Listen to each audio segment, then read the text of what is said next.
He waited until the snow was falling. He waited until the tree was lit. And then he handed her the envelope. Layla thought it was a deed to a vacation home or a trust fund for their unborn child. She was wrong. Inside wasn't a gift. It was a dissolution of marriage, effective immediately. Stephen Wells, the tech mogul of the year, was kicking his 8-month pregnant wife out onto the freezing streets of Aspen on Christmas Eve. He thought he had calculated every variable.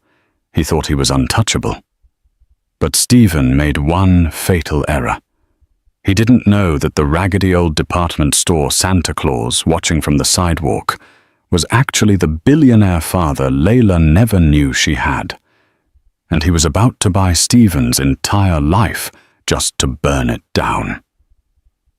The silence in the penthouse wasn't peaceful. It was expensive.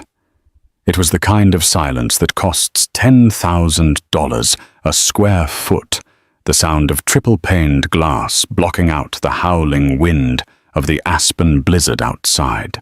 Layla sat on the edge of the oversized beige sofa, her hands resting protectively over the distinct swell of her belly. She was 8 months along. The doctors said it was a boy. She had already picked out a name, Leo. She hadn't told Stephen yet. She wanted to save it for tonight, their final Christmas alone, before they became a family of 3. She looked at the clock. It was 7:15 p.m. Stephen was late. Again. Layla shifted her back, aching. Being the wife of Stephen Wells, the CEO of Vertex Dynamics, meant you didn't complain about backaches. You smiled, you hosted galas, and you looked perfect in photos for the Wall Street Journal. But tonight, the facade felt heavy. The elevator doors chimed with a soft melodic ping. Layla brightened, struggling to stand up. Stephen. Stephen walked in, shaking the snow off his cashmere coat. He didn't look at her. He looked at his phone, typing furiously. Sienna, cancel the morning flight. I need the jet prepped for Zurich by noon tomorrow. He hung up and finally looked at his wife. His eyes were cold, like the ice forming on the terrace railing. There was no warmth, no Merry Christmas, no hand on her stomach to feel the baby kick. You're home, Layla said, trying to keep her voice steady. I asked Chef Henri to make that roast you like. And I have a present. Sit down, Layla, Stephen said. His voice was flat, transactional. He walked over to the marble kitchen island, poured himself a glass of scotch, neat, no ice, and didn't offer her anything, not even water. He reached into his briefcase and pulled out a thick, cream-colored envelope. He slid it across the marble. It stopped right in front of her. What is this? Layla asked, a nervous laugh escaping her lips. Tickets. Open it. Layla's fingers trembled as she undid the clasp. She pulled out the document. The header was bold and undeniable, petition for dissolution of marriage. The room spun. Stephen, is this a joke? I don't joke about legal matters, Layla, he said, taking a sip of his drink. My lawyers filed it this morning. I wanted to give you the courtesy of telling you personally before the process servers arrive. Courtesy, Layla screamed, the shock turning into a sharp, hot panic. I'm 8 months pregnant, Stephen. It's Christmas Eve. Why? Stephen sighed, leaning against the counter, looking bored. It's a strategic realignment. My company Vertex is entering a merger phase with the Callaway Group. It's a multi-billion-dollar deal. The board feels that my image needs to be streamlined. A distracted father with a domestic life doesn't project the aggressive agility we need right now. I am not a distraction, Layla cried, tears finally spilling over. I am your wife. This is your son. It's a liability, Stephen corrected her, his voice chillingly calm. And honestly, Layla, the marriage has run its course. You were perfect for the startup phase, sweet, supportive, decorative, but I'm in the major leagues now. I need a partner who understands power, not someone who spends all day knitting booties. He checked his watch. Sienna is waiting in the car. I'm staying at the Hotel Jarum tonight. You have 1 hour to pack your essentials and leave. Layla froze. Leave? This is my home. Technically, Stephen smirked. The prenup states that in the event of a felon, the primary residence reverts to the highest earner immediately. That's me. The prenup also states that infidelity voids your claim to alimony. Infidelity? Layla gasped. I have never looked at another man. Stephen shrugged. My security team has photos of you having lunch with your yoga instructor. It implies intimacy. It won't hold up in court forever, surely, but it will tie up your assets for about 2 years. By then, I'll be remarried. You monster, she whispered. I'm a businessman, Layla. Now please, don't make a scene. The security guards are coming up in 45 minutes to escort you out. If you're not gone, they'll remove you physically. He set his glass down, buttoned his coat, and walked toward the elevator. He paused just before the doors closed. Oh, and Layla. Don't try to use my credit cards. I cancelled them an hour ago. The doors closed. Layla stood alone in the $10 million penthouse. The Christmas tree lights twinkled mockingly in the corner. She looked down at the divorce papers, then at her stomach. I'm sorry, Leo, she sobbed, clutching her belly. I'm so sorry. She didn't pack clothes. She didn't pack jewelry. She grabbed her mother's old locket, her heavy winter coat, and walked out of the apartment before the guards could touch her. She took the service elevator down to the alleyway, stepping out into the biting cold of the Aspen night. The wind in Aspen cuts differently when you are poor. Layla had lived here for 3 years, wrapped in heated car seats and fur-lined boots, and she had never realized how violent the winter truly was. 2 hours had passed since she left the penthouse. Her phone was dead. Stephen had remotely bricked it. She had tried to use her debit card at a 24-hour pharmacy to buy water, but the terminal flashed declined.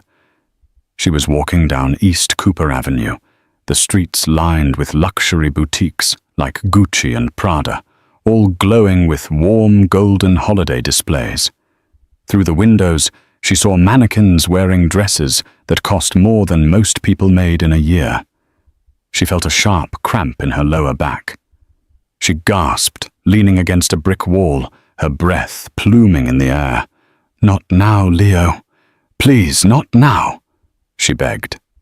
She needed to sit down, but the benches were covered in snow. She stumbled toward a small park near the center of town. There was a gazebo there, usually decorated for the holidays. Sitting on the edge of the gazebo, sheltering from the wind, was a man. He looked like a disaster. He was wearing a Santa suit, but it wasn't the plush velvet kind you see in the movies. It was cheap, felt slightly too large for him. The beard was pulled down around his neck, revealing a face lined with deep wrinkles and a grey stubble that hadn't been shaved in days. He was smoking a cigar that smelled surprisingly expensive, contrasting with his ragged appearance. Layla hesitated. Stephen had always told her to avoid the riff-raff. Stephen isn't here, she reminded herself, and Stephen is the devil. She limped into the gazebo and sat on the bench opposite the Santa. She wrapped her coat tighter around her belly. The man didn't look up immediately. He took a long drag of the cigar, staring at the snow. Rough night? He asked. His voice was gravelly, like stones grinding together. But there was an accent buried underneath something refined. Perhaps British or mid-Atlantic, hidden beneath a roughness. Layla wiped her eyes. You could say that. Christmas Eve is the worst time for bad news, the man said. He finally looked at her. His eyes were startlingly blue, piercing intelligent, and completely at odds with his cheap costume. You look like you just lost a war, kid. I lost my life, Layla said, her defenses crumbling. My husband, he threw me out. Tonight. The man's eyes narrowed slightly. He looked at her stomach. He threw a pregnant woman out in 20-degree weather. He has a merger. Layla said, the absurdity of the words tasting bitter on her tongue. He said I was a liability. He cancelled my cards. I have nowhere to go. The Santa chuckled, but it wasn't a happy sound. It was dark. Business. It's always business. Men like that. They think money is a shield that protects them from consequences. He reached into a red sack sitting next to him. Layla flinched, expecting him to pull out a bottle of cheap liquor. Instead, he pulled out a thermos. Hot chocolate, he said. It's not poisoned, I promise. My name is Artie, by the way. Layla took the thermos with shaking hands. I'm Layla. Layla, Artie repeated, testing the name. He seemed to freeze for a split second, a flash of recognition crossing his face, but it vanished as quickly as it came. That's a good name. Strong. She drank. It was rich, dark chocolate, piping hot. It brought a little bit of life back into her frozen limbs. So who is this husband of yours? Artie asked, leaning back and crossing his legs. Must be a big shot if he thinks he can dump a wife like garbage in this town. Stephen Wells, Layla said. Vertex Dynamics. Artie dropped his cigar. It hissed as it hit a patch of snow on the gazebo floor. Stephen Wells, Artie said slowly. The boy wonder. The tech genius. Do you know him? I know of him, Artie said. He bent down to pick up the cigar butt, his face hidden in the shadows. I know he's trying to close a deal with the Calloway Group. Rumor on the street is that old Arthur Calloway is a ghost. No one has seen him in 10 years. Stephen thinks he's dealing with a board of directors, but Calloway still holds the veto power. Layla nodded, though she didn't care about business anymore. Stephen said he needed to be single to impress the Calloway family. Apparently they are traditional, but he told me he needed to look agile. Artie snorted. Agile. That's corporate speak for ruthless. Let me tell you something, Layla. I used to be in business a long time ago. Before I put on this red suit. He gestured to his outfit. Real power isn't about agility, Artie said, his voice dropping an octave, sounding suddenly commanding. Real power is about loyalty. A man who betrays his wife while she carries his heir. That's not a man. A guy like Arthur Calloway would do business with. That's a man Calloway would crush for sport. Layla looked at this strange old man. He was shivering slightly, but his posture was straight. Why are you out here, Artie? She asked. It's Christmas Eve. Don't you have family? Artie looked away, staring out at the darkened streetlights. I made mistakes, Layla. Big ones. I chased the money just like your Stephen. I lost the only woman I ever loved because I was too busy building an empire. By the time I realized what I had done, she was gone. Died in a car accident 25 years ago. I heard she had a daughter, but I was too much of a coward to find her. I thought she was better off without a monster like me in her life. Layla felt a pang of sympathy. I'm sorry. My mother died in a car accident too, around the same time. I grew up in foster care. The air in the gazebo seemed to stop moving. Artie turned his head, slowly. He looked at Layla, really looked at her. He studied the curve of her jaw, the shape of her nose, the specific shade of hazel in her eyes. His hands resting on his knees, clenched into fists. "What was your mother's name?" Artie asked, his voice barely a whisper. "Sarah," Layla said softly. "Sarah Jenkins?" Artie closed his eyes. He took a long, shaky breath. When he opened them, the tears were there, glistening in the reflection of the Christmas lights. "Sarah," he whispered. "Did you know her, Sarah?" Layla asked. Artie didn't answer the question. Instead, he stood up abruptly. He dusted off his red pants. The slouch was gone. The tiredness was gone. He stood 6 feet 2 inches tall, imposing and energized. "Layla," Artie said, and this time his voice sounded like it could command armies. "You need a place to stay." "I have no money, Artie." "I know a place," he said, "and I have a feeling your luck is about to change. Stephen Wells thinks he's the king of this town. He thinks he can treat you like an expired contract." Artie reached into his pocket and pulled out a phone. Not a burner phone, but a sleek, customized satellite phone that looked more expensive than Stephen's car. "Artie, who are you?" Layla asked, shrinking back slightly. He dialed a number and put the phone to his ear. "It's me," Artie said into the phone. "Bring the car, the Phantom, and call the legal team. All of them. Wake them up. I don't care that it's Christmas Eve. We're going to war." He looked down at Layla and for the first time smiled. It was a terrifying, beautiful smile. "Come on, my dear. Let's go get you some warm clothes. You have a gala to crash tomorrow." The vehicle that pulled up to the curb wasn't just a car. It was a rolling fortress of wealth. A Rolls-Royce Phantom jet black gliding silently over the snow-packed streets. The Spirit of Ecstasy hood ornament seemed to cut through the freezing air like a silver blade. Layla stared. "Artie, whose car is this?" "Did you steal it?" The man in the cheap Santa suit didn't answer. A driver impeccably dressed in a dark suit, despite the hour and the holiday, stepped out and opened the rear suicide door with a gloved hand. "Mr. Calloway," the driver said, bowing slightly. "We received your signal. The team is assembling at the estate." Layla froze, 1 foot on the plush lamb's wool floor mat. "Calloway, Artie. Why did he call you Calloway?" The man sighed, the sound heavy with decades of regret. He stepped inside, offering his hand to help her in. The interior of the car smelled of aged leather and polished wood warmth enveloping them instantly.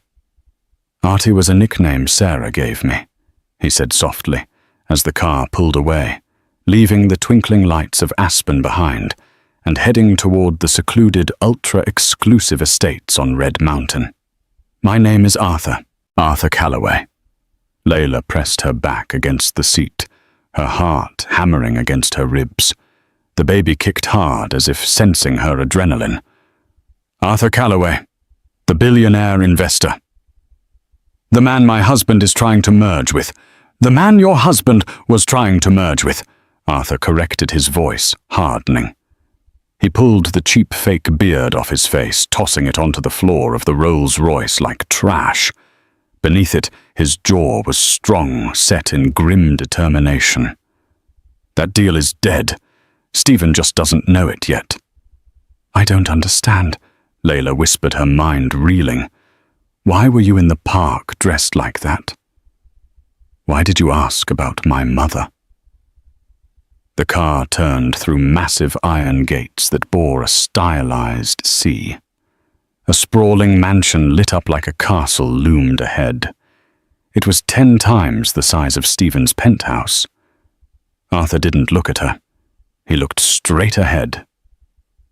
"Every Christmas Eve for 25 years I wear that suit," I go to a different town, sit in the cold, and remember what it felt like when I had nothing but ambition. It's my penance. I left your mother, Sarah, because I thought I wasn't good enough. I thought poverty would kill our love. So I went out to conquer the world, promising I'd come back when I was worthy. He turned to Layla, his blue eyes swimming with unshed tears. By the time I made my first million, I hired an investigator to find her. He told me she died in a crash on icy roads. He told me there was a baby, but that the system had swallowed her up. Closed adoption records, dead ends. I have spent infinite amounts of money trying to find that child. The car stopped. The silence in the cabin was deafening. Layla, Arthur said, his voice cracking. You have her eyes. You have Sarah's eyes. Layla put a hand over her mouth, a sob escaping. The foster homes, the feeling of never belonging, the desperate need to create a perfect family with Stephen. It all crashed down on her. You're my father, she barely whispered. I am the man who failed you, Arthur said gravely. But I swear to God, and on your mother's memory, I will never fail you again. And I will never let anyone hurt you or that boy in your belly again. The door opened. Come inside, Layla. You're home. The next 4 hours were a blur of surreal opulence. Layla was whisked into a master suite larger than her entire first apartment. The bathroom featured a soaking tub carved from a single piece of amethyst. Arthur didn't let her rest long. We have work to do, he had said. While Layla showered, washing away the scent of Stephen's scotch and the aspen cold, Arthur had mobilized an army. When she emerged wrapped in a robe made of Egyptian cotton, the bedroom looked like a high-end department store had exploded inside it. Racks of gowns were wheeled in. 3 stylists, a makeup artist, and a hairdresser, all flown in via helicopter from Los Angeles on triple-time holiday pay, were waiting. What is all this? Layla asked, overwhelmed. Arthur walked in. He had showered and shaved. He was wearing a tuxedo that fit him perfectly, making him look like the titan of industry he was. Stephen is holding the Vertex Christmas Gala tomorrow at noon at the St. Regis, Arthur said. He thinks he's celebrating his freedom and his impending merger. We are going to crash his party. Arthur, Dad, I can't. Layla stammered the word Dad, feeling alien on her tongue. I'm 8 months pregnant. I look like a whale. I've been crying for hours. I can't face those people. They all think I'm a cheating gold digger because that's what Stephen told them. Arthur walked over and placed his hands on her shoulders. He looked at her in the towering mirror. Look at you, he commanded. You are not a victim, Layla. You are a Calloway. We don't hide. When someone tries to burn our house down, we buy the bank that holds their mortgage and evict them. He gestured to the stylists. You aren't going there as Stephen's discarded wife. You are going as my daughter, the heir to the Calloway Empire. You need armor. The stylists went to work. They massaged the tension from her face with cryoglobes. They applied makeup that highlighted her cheekbones and concealed the heartbreak in her eyes, making them look fierce instead of sad. They tried on 5 dresses. The first 4 were lovely pastel safe, the kind of dresses Stephen liked her in. Arthur shook his head. No, she's not a flower. She's fire. The head stylist nodded and pulled a garment bag from the very back of the rack. She unzipped it. It was crimson silk, a deep blood red that shimmered like liquid rubies. It was expertly tailored, designed specifically for maternity wear, hugging her pregnant form in a way that made it look powerful, almost regal rather than cumbersome. It had a dramatic off-the-shoulder neckline and a train that pooled like lava around her feet. When Layla put it on, she didn't recognize herself in the mirror. The woman staring back wasn't the meek housewife who begged Stephen for affection. She was a queen carrying a future king. Arthur stepped up behind her and placed a necklace around her neck. It was a cascade of diamonds and rubies that felt heavy and cold against her skin. "This was supposed to be your mother's wedding gift," he said softly. "Now it's yours. It's war paint, my dear. Let's go show Stephen Wells what a real liability looks like." The St. Regis Aspen Resort was glittering. The ballroom for the Vertex Dynamics Christmas Gala was decorated with enough silver and crystal to blind anyone walking in without sunglasses. It was noon on Christmas Day, and the champagne was already flowing freely. Stephen Wells stood near the center of the room, under a massive chandelier, holding a flute of Dom Perignon. He felt light, untethered. The unpleasantness with Layla the night before was already a distant memory, a piece of data he had deleted from his hard drive. Sienna, his sleek and ambitious assistant, was by his side, laughing a little too loudly at his jokes. "You seem relaxed, Stephen," Roger Sterling, a board member, noted, clapping him on the back. "Ready for the Callaway merger?" "It's in the bag, Roger," Stephen said smoothly, scanning the room. "I've streamlined my personal life. The Callaway board will appreciate the dedication. Old man Arthur Callaway values focus above all else." "Have you heard from Callaway?" Roger asked. "Nobody has seen the guy in a decade. Some people think he's dead, and his lawyers are just running the show." "He'll show up to sign the papers," Stephen said arrogantly. "Everyone shows up for $10 billion. He was about to propose a toast to himself when the ambient noise in the ballroom suddenly dropped. It wasn't a gradual quieting. It was an instant, stunned silence that rippled from the massive double doors at the entrance all the way to the stage. Stephen frowned, annoyed at the interruption. He turned toward the doors. Standing in the archway framed by the snowy light from the lobby was a vision in crimson. Layla. But it wasn't the Layla he had thrown out last night. That Layla was broken, tear-stained, wearing an ugly puffer coat. This Layla was a deity. The red dress clung to her pregnant belly like a badge of honor. The diamonds around her neck caught the chandelier light and sent prisms dancing across the walls. Her hair, usually tied back in a sensible bun, to avoid annoying Stephen, tumbled around her shoulders in glossy waves. She didn't look sad. She looked furious and utterly magnificent. A murmur ran through the crowd. Cameras previously pointed at Stephen swiveled toward her. Stephen's jaw clenched. How dare she? How dare she show her face here, pregnant and defiant, trying to ruin his moment? And where did she get those diamonds? They looked real. He excused himself from Roger and Sienna and marched toward her.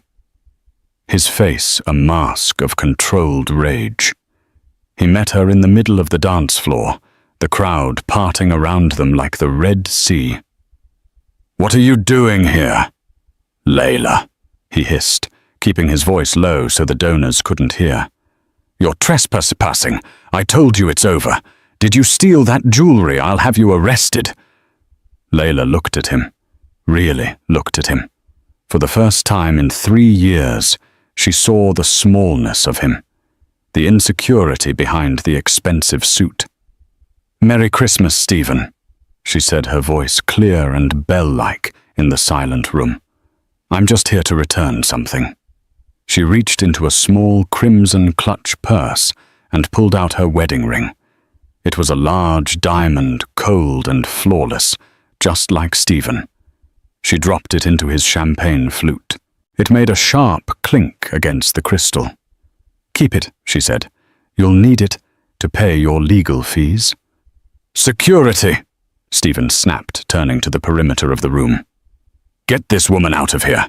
She's mentally unstable." 2 large security guards started toward her. "I wouldn't do that if I were you." A deep voice boomed from the doorway. The entire room turned again. A man walked in. He was older, silver-haired, carrying himself with an air of authority that made Stephen look like an intern. He was dressed in a tuxedo that cost more than Stephen's car. The older members of the board gasped. Roger Sterling dropped his glass. It shattered on the marble floor. "My God," someone whispered. "It's a ghost." Stephen stared. He recognized the face from old business magazines he studied in college. It was older, lined with age, but unmistakable. Arthur Calloway. Stephen breathed, his confidence evaporating instantly. Arthur walked past the security guards without acknowledging their existence. He walked straight to Layla and placed a protective arm around her shoulders. He glared at Stephen with a hatred so intense it felt like heat radiation. "Mr. Wells," Arthur said, his voice projecting to every corner of the ballroom. "You seem confused. You asked security to remove a trespasser. But you are speaking to my daughter." The gasp that went through the room sucked all the oxygen out of the air. Stephen blinked, his brain misfiring. "Daughter what?" "No, that's Layla. She's nobody. She's a foster kid from Ohio. Her name is Layla Jenkins." "Her name," Arthur corrected, his voice shaking the chandeliers, "is Layla Calloway, and she is the sole heir to the Calloway Group estate. The baby she is carrying, the baby you threw out into a blizzard last night, is my grandson." Arthur stepped forward, crowding Stephen's space. "You wanted a merger, Stephen. You wanted to know if I valued agility, I value loyalty, I value family. And you, sir, have none." Arthur pulled a document from his inside pocket. It looked suspiciously like the merger agreement Stephen had spent 2 years drafting. Arthur tore it in half, then in quarters, and let the pieces flutter to the floor around Stephen's expensive Italian shoes. "The deal is dead, Stephen. Vertex Dynamics is dead. By tomorrow morning, my team will begin acquiring a controlling interest in your company, and my first act will be to dissolve the board and fire you for gross misconduct and moral turpitude." He turned to the stunned audience. "Enjoy the champagne, everyone. It's the last thing Stephen Wells will ever buy you." Stephen stood frozen, a man watching his own execution. He looked at Layla, his eyes pleading for her to say it was a joke, a misunderstanding. Layla just smiled, a cold, dazzling smile that didn't reach her eyes. "You were right about one thing last night, Stephen," she said softly. "I am going to be a liability. Your liability. Forever." The silence in the Rolls-Royce as they drove away from the St. Regis was heavy, but it wasn't the silence of fear anymore. It was the silence of a bomb having just detonated. Layla leaned her head against the cool leather headrest, her hand instinctively going to her belly. The adrenaline that had sustained her during the confrontation was fading, replaced by a deep, bone-weary exhaustion. "You did well," Arthur said, pouring a glass of sparkling water from the car's console and handing it to her. "You held your ground. Sarah would have been proud." Layla took the glass, her fingers trembling slightly. "He looked small. I always thought he was a giant, Arthur. But standing there, he just looked like a scared little boy." "Bullies always do when you take away their toys," Arthur grunted, checking his phone. "The video of the confrontation is already trending. 3 million views in 10 minutes. The red dress is the #1 topic in the country." Layla closed her eyes. "I don't want to be famous, Dad. I just want to be safe." "You will be," Arthur promised. But Stephen won't go quietly. A narcissist never accepts defeat, They rewrite reality until they are the victim. We need to be ready for the backlash. Arthur was right. Back at the Vertex Dynamics headquarters, Stephen Wells was not packing his bags. He was destroying his office. He swept a row of awards off his mahogany shelf, sending glass and metal crashing to the floor. Sienna, his assistant, stood by the door, clutching a tablet to her chest, looking terrified. "Get me Grant!" Stephen screamed, his face purple with rage. "Get me the entire legal team, and get me Veronica from crisis management, now!" "Grant is on the line, sir," Sienna squeaked. Stephen snatched the phone. "Grant, you saw it. You saw what that old fossil did to me." "I saw it." "Stephen." Grant's voice was calm, the voice of a lawyer who charged $1,000 an hour. "It's a disaster. The stock price has dropped 40% in an hour. The board is calling for an emergency vote of no confidence." "Stop the vote," Stephen barked, "and fix this." "She's lying. That old man is senile. Calloway has been a recluse for a decade. We can claim he's mentally incompetent. We can claim Layla manipulated him. Maybe she isn't even his daughter. She's a con artist, Grant. She conned me into marriage, and now she's conning him." "Stephen," Grant warned. "DNA tests are easy to procure. If she really is Calloway's daughter, attacking his mental state is a dangerous game. He has more money than God." "I don't care about his money," Stephen lied. "I care about my company. Listen to me. The baby is the key." There was a pause on the line. "Go on." "That child is Calloway's grandson," Stephen said, a twisted smile forming on his lips as he paced over the shattered glass. "Then that child is the heir to the Calloway fortune, and I am the father. If I have custody, I control the heir. I control the trust." "You signed away your rights in the divorce petition. Stephen, you literally called the child a liability." "I was under duress," Stephen shouted. "I was stressed. I was having a breakdown." "Spin it." "Grant, I'm a loving father who was pushed away by a mentally unstable wife. She kidnapped my unborn son. I want an emergency custody order. I want full conservatorship over Layla until the baby is born. If she's Calloway's daughter, she has money. If she has money, I want half of it. The prenup works both ways, doesn't it?" Stephen hung up and turned to Sienna. "Call the Daily Chronicle," he said, smoothing back his hair and adjusting his tie. "Tell them I'm ready to give an exclusive interview.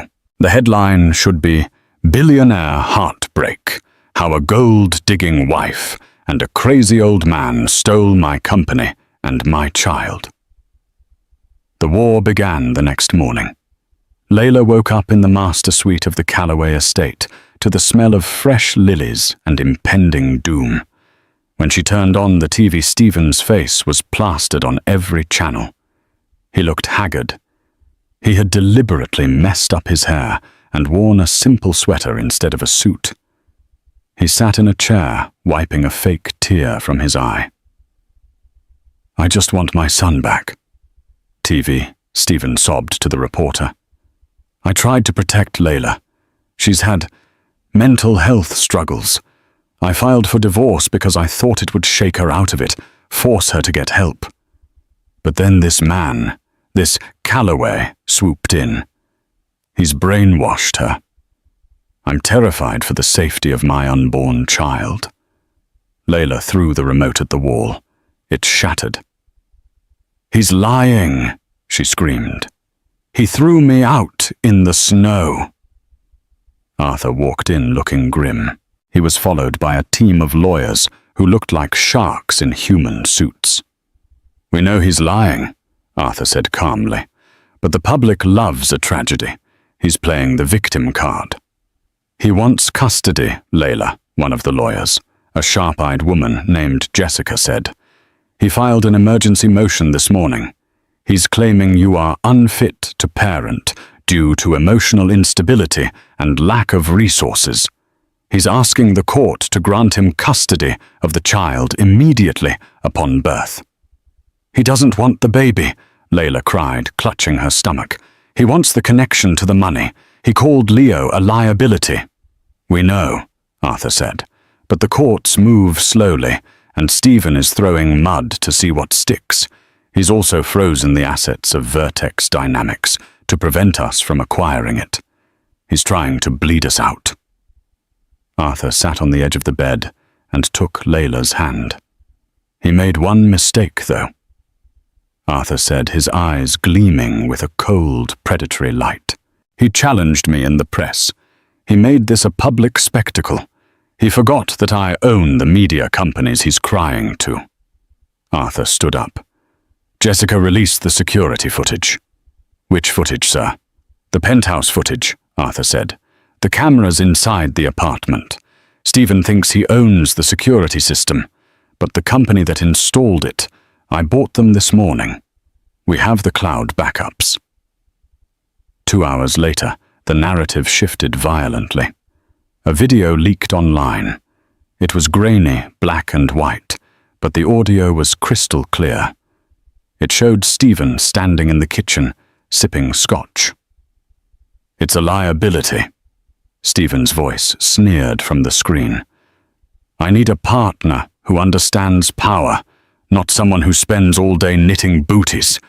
If you're not gone, they'll remove you physically." The internet exploded. The sad dad facade crumbled instantly. And Stephen Wells. A monster replaced the red dress as the top trend. But Stephen was like a cockroach. He survived the nuclear blast.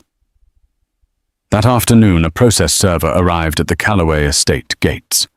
He wasn't allowed in, but he taped a document to the intercom box. It wasn't a custody hearing. It was a lawsuit against Layla. Stephen was suing her for paternity fraud. He was claiming in a new filing that Layla had slept with Arthur Calloway for money, that Arthur was her sugar daddy, not her father, and that the long-lost daughter story was a fabrication to steal Stephen's company. It was disgusting. It was vile. And it was enough to stress Layla to the breaking point. She was reading the headlines on her phone, "Is she his daughter or his lover?" Sick twist in Aspen drama when the pain hit. It wasn't a cramp this time. It was a tearing sensation, sharp and hot, radiating down her legs.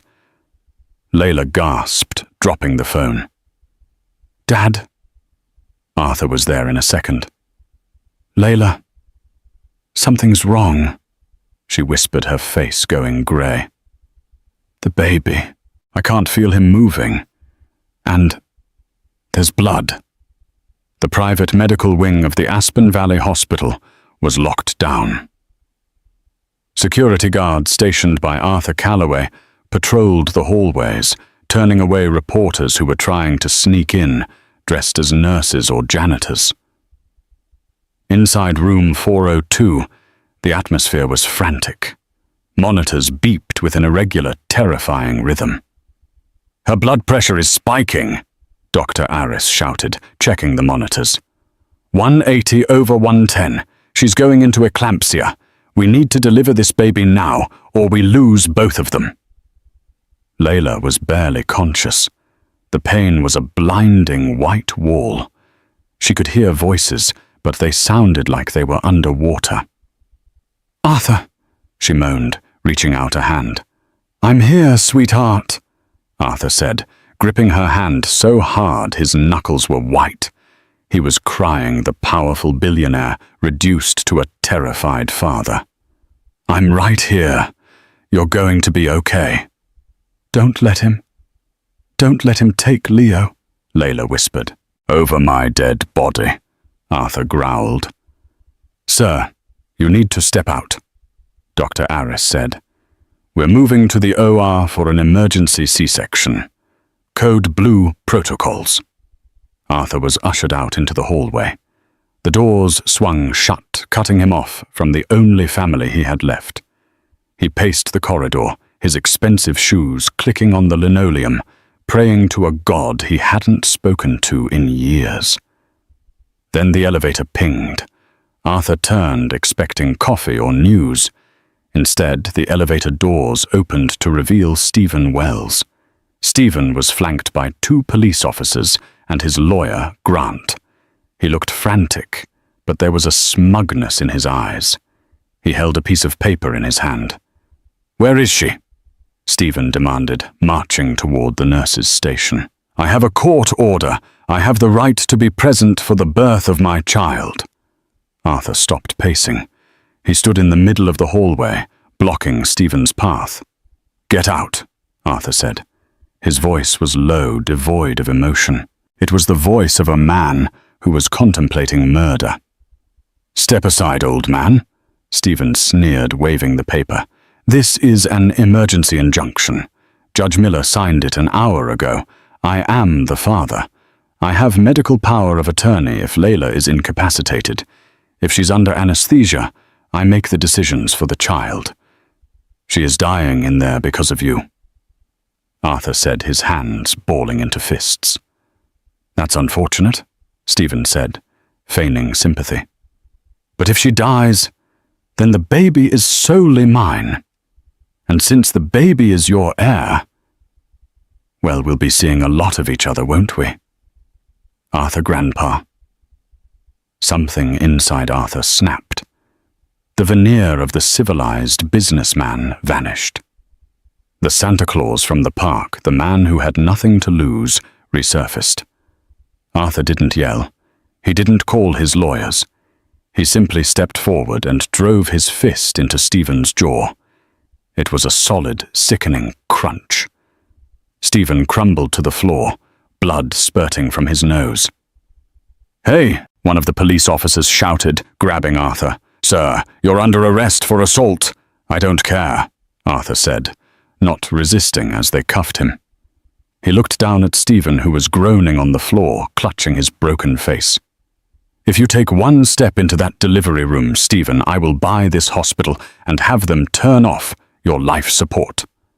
"Arrest him," Stephen gargled, spitting blood. "He's a maniac." "Take him away," Grant the lawyer said nervously. As the officers dragged Arthur toward the elevators, he shouted back at the nursing staff. "Protect her. Do not let that animal near her." The elevator doors closed, leaving Stephen on the floor, triumphant. He wiped the blood from his lip and stood up, shaky, but determined. "Grant," Stephen said, his voice nasal and thick. "Get the doctors. I want to see my son." Stephen pushed past the stunned nurses and slammed his hand against the button to open the OR doors. "Sir, you can't go in there." "It's a sterile field," a nurse screamed. "I have a court order," Stephen shouted, shoving the nurse aside. He burst into the operating room. The scene was chaotic. Doctors were shouting, machines were screaming. There was blood. Too much blood. "Stephen!" Layla's weak voice drifted from the table. She was half conscious, her eyes fluttering.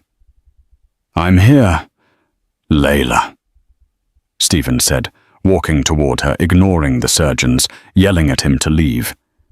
He looked down at her. "I'm here to take charge. You've made a mess of this." "Get him out," Dr. Aris roared. "Security!" "I have a right," Stephen yelled. Then a sound cut through the chaos. A cry. Thin, reedy, but undeniable. The surgeon lifted a small, wriggling bundle into the air. "It's a boy," the surgeon said, relief washing over his voice. "He's small, but he's breathing." Stephen's eyes locked onto the baby, his ticket to the billions, his leverage. "Give him to me," Stephen commanded, holding out his hands. "I am the father." The surgeon hesitated, looking from the bleeding mother to the maniac in the suit. Suddenly, The heart monitor attached to Layla changed its tone. The fast beeping turned into a single, long, continuous drone. Beep, beep, beep. "We're losing her," the anesthesiologist shouted. "She's coding crash cart now." "Give me the baby," Stephen screamed, lunging forward. Dr. Aris stepped between Stephen and the child. He looked at the court order in Stephen's hand, then at the dying woman on the table. "Get the hell out of my OR," Dr. Aris said, his voice shaking with rage. "Or I will kill you myself." Security guards finally burst in, tackling Stephen. He fought them, screaming about his rights, screaming about the money, as they dragged him out of the room. The last thing Stephen saw before the doors swung shut was the doctors shocking Layla's chest, her body jolting on the table, while his son cried alone in a plastic bin. Stephen was thrown out into the hallway, right next to where his blood still stained the floor. He straightened his jacket. He touched his broken nose. "She's dying," he whispered to Grant. A slow smile spread across his bruised face. "If she dies, I win everything." The sound of the flatline was the loudest thing in the world, a singular high-pitched note that signaled the end of a universe. Inside the operating room, time fractured. Dr. Aris moved with desperate precision. "Charge to 200 clear." Layla's body jerked on the table, lifeless and pale. The heart monitor didn't change. The green line remained a flat, unwavering horizon. Again. "Charge to 270. "Come on, Layla," Dr. Aris shouted, sweat dripping from his brow. "Clear. Thump. Silence." Then a stutter on the screen. A jagged peak. Then another. Beep, beep, beep. "Sinus rhythm," the anesthesiologist breathed out, slumping against the wall. "She's back. BP is stabilizing." Dr. Aris didn't celebrate. He looked at the devastation the trauma had caused. "She's in a coma," he said quietly. "We saved her life, but we don't know if she's ever going to wake up. Get her to the ICU and put a guard on the door. No one gets in, especially not the husband." 3 days later, Arthur Calloway sat on the metal cot of the Pitkin County Jail, his tuxedo ruined, waiting. The heavy steel door clanged open, and the police captain walked in, looking pale. "Mr. Calloway," the captain said, "the charges have been dropped. Self-defense. And frankly, nobody wants to keep Arthur Calloway in a cage while his daughter fights for her life." Arthur stood up immediately. "How is she?" "Alive, but she hasn't woken up," the captain replied, unlocking the cell. "But you should know Stephen Wells has been petitioning the court every hour. He's claiming that since you were incarcerated and Layla is comatose, he is the default guardian. He's trying to take the baby today at noon." Arthur checked his watch. It was 10:00 a.m. He didn't go to the hospital to weep. He went to war. Arthur's driver took him straight to Vertex Dynamics. The hostile takeover Arthur had threatened was underway, but he needed a faster weapon. He needed a kill switch. He bypassed the terrified security guards in the lobby and took the elevator directly to the server floor. He cornered the IT director, a young man named Kevin. "Kevin," Arthur said, his voice leaving no room for argument. "You can work for a man who abandoned his pregnant wife, or you can work for me. If you work for me, your salary triples starting today. I just need one thing, the deleted archives." Kevin didn't hesitate. He typed furiously, bypassing the encryption he had written himself. "I have it, Mr. Calloway." Arthur scrolled through the data. His eyes narrowed. It wasn't just infidelity or cruelty. It was federal crimes. Stephen had been cooking the books to make Vertex look solvent for the merger, embezzling $40 million from the employee pension fund to pay for his lifestyle. Arthur smiled a cold, terrifying expression. "Print it. All of it." The Pitkin County Courthouse was packed. Reporters from every major network crammed into the back, captivated by the story of the billionaire Santa and the comatose heiress. Stephen Wells sat at the plaintiff's table, wearing a neck brace and a bandage over his nose, playing the victim perfectly. "Your Honor," Grant Stevens' lawyer began, "this is a simple matter of biology. My client is the father. The mother is in a persistent vegetative state. The grandfather has a history of violence. We ask for immediate full custody of the infant Leo and control over the mother's medical decisions." Judge Miller looked at Stephen. "Mr. Wells, anything to add?" Stephen stood up, wincing theatrically. "I just want to take my son home, Your Honor. I forgive Arthur for attacking me. I just want to heal this family." "Mr. Calloway," Judge Miller asked, "do you have a defense?"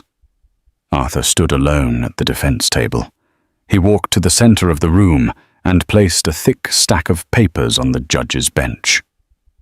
"I do not object to the father having custody," Arthur said calmly. The room gasped. Stephen's head snapped up, shock replacing his fake sadness. "I do not object," Arthur continued, his voice hardening, "provided that the father is not currently under federal indictment for securities, fraud, embezzlement, and grand larceny." Stephen froze. "What is this?" Judge Miller asked, flipping through the documents. "That is the financial history of Vertex Dynamics," Arthur declared. "Mr. Wells has stolen $40 million from his own employees. It is a federal crime." Arthur turned to the back of the room. Two FBI agents in dark suits stood up. "Stephen Wells," Arthur roared, "you wanted the money, you have to earn it. But there is one more thing." Arthur pulled a remote from his pocket and pointed it at the evidence screen. "You claimed you loved her. You claimed she pushed you away." He pressed play. The grainy audio from the hospital security camera filled the silent courtroom. "Grant, she's dying. Stephen, if she dies, I win everything." The silence in the room was absolute. Stephen's face went white. "That's a deep fake. He doctored it," he screamed, scrambling to his feet. "And one last witness," Arthur announced, turning toward the heavy oak doors. The doors swung open. A collective intake of breath sucked the oxygen out of the room. Rolling in a wheelchair pushed by Dr. Aris was Layla. She was pale, weak, and wrapped in blankets, but her eyes were open. In her arms, a sleeping baby boy was swaddled in blue. "Layla," Stephen whispered, backing away as if he were seeing a ghost. You're in a coma." Layla looked at him. She didn't shout. She simply spoke into the microphone Dr. Aris held for her. "I woke up this morning, Stephen," she said, her raspy voice cutting through the air. "Dr. Aris told me everything. He told me you tried to force your way into the OR while I was dying. You didn't ask about me. You only asked for the baby." She looked down at her son. "You don't want a son, Stephen. You want an asset. But this asset is already spoken for." "Your Honor," Layla said to the judge, "I'm filing for an annulment based on fraud, and I'm filing for a restraining order." "He's already arrested," the FBI agent called out, stepping over the railing. Stephen bolted for the side exit, panic overtaking him. He made it 3 steps before the bailiff tackled him to the carpet. "Get off me! Do you know who I am?" Stephen screamed, his nose breaking for the second time in 3 days. "I am Stephen Wells. I am a billionaire." Arthur Calloway stood over him, looking down with pity. "Actually, my team just finished the acquisition of Vertex. We bought the debt. You are bankrupt, Stephen. You have nothing. Not a wife. Not a son. Not a penny." As they dragged Stephen out, kicking and screaming, the courtroom erupted into applause. Arthur bent down and kissed Layla's forehead, then touched the baby's cheek. "Let's go home, Layla." 1 year later. The Calloway estate was buried in fresh snow, but inside the fire was roaring. The Christmas tree was 20 feet tall, shimmering with vintage ornaments. Layla sat on the floor, laughing, as 1-year-old Leo tore open a box. He was a happy child, with Arthur's blue eyes and Layla's warm smile.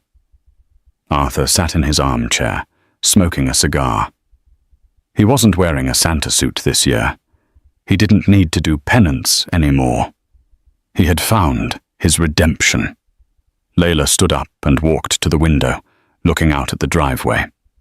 Alongside the Rolls-Royce sat a sensible minivan. She was busy running her new foundation for single mothers. She was happy. Stephen was currently serving a 15-year sentence in a federal prison in Colorado. He spent his days writing lawsuits that nobody read. Layla turned back to her father. "Merry Christmas, Dad," she said. Arthur smiled, raising his glass. "Merry Christmas, Layla. To family." "To family," she repeated. The wind howled outside, but inside the fortress was warm. Layla Calloway was no longer a liability. She was unbreakable.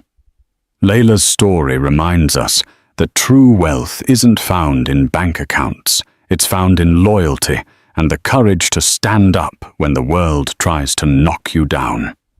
Stephen Wells thought money made him invincible, but he learned the hard way that you can never truly bankrupt a person who has love on their side. Did this story keep you on the edge of your seat?